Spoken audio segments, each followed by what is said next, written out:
என்னை பார்த்தால் யார் என்று தெரியவில்லை. நான் தான் நாரதமுனி.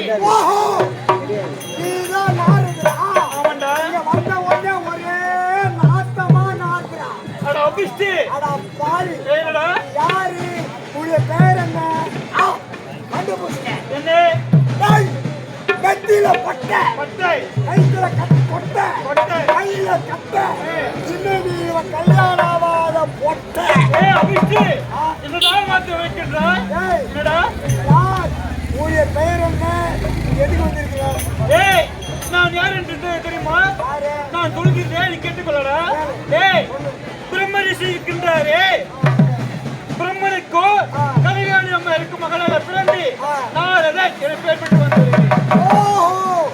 உடைய பெயர் தான் நாரதர். அவன்டா எதுக்கு வந்திருக்கிறேன்? உங்களுடைய இந்திரனை பார்க்க வேண்டும். எங்க தேவனை பார்க்க வேண்டும். எங்க தேவ பூபதி கோபத்தோடு இருக்கிறார். அதிக கோபம். அவர் கோபத்தோடு இருக்கிறார். அவரை பார்க்க வேண்டாம். அந்த வழியை பார்த்து திரும்பி செல்.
அது என்ன தெரியுமா தேவேந்திர, நான் ஒன்று உரைக்கின்றேன், அது நன்றாக நீ கேட்டுக்கொள்ள வேண்டும். என்ன தெரியுமா, பகலவன் கோட்டை ஆளக்கூடிய பைரவன், அந்த பைரவனோ பொழிய தவம் இருந்து அந்த ஈசனையே தவம் இருந்து வரம் ஒன்று கேட்கப் போகிறார். கைலாயம் சென்று ஈசனை கோரி தவம் இருக்கிறார். ஆமா, சொல்லுங்கள் சார். அதனால் அந்த பைரவன் அந்த வரத்தை பெறவே கூடாது. அதற்கு நீ என்ன தர்மம் செய்ய வேண்டும்? உன்னிடம் இருக்கின்றார்களே ஆரம்பை ஊர்வசி மெளக திலோத்தமை இவர்கள் 4 பேரையும் அனுப்பி அவனுடைய தவத்தையே கெடுக்க வேண்டும். ஆமா, நிச்சயமா முதல் உனக்குத்தான்.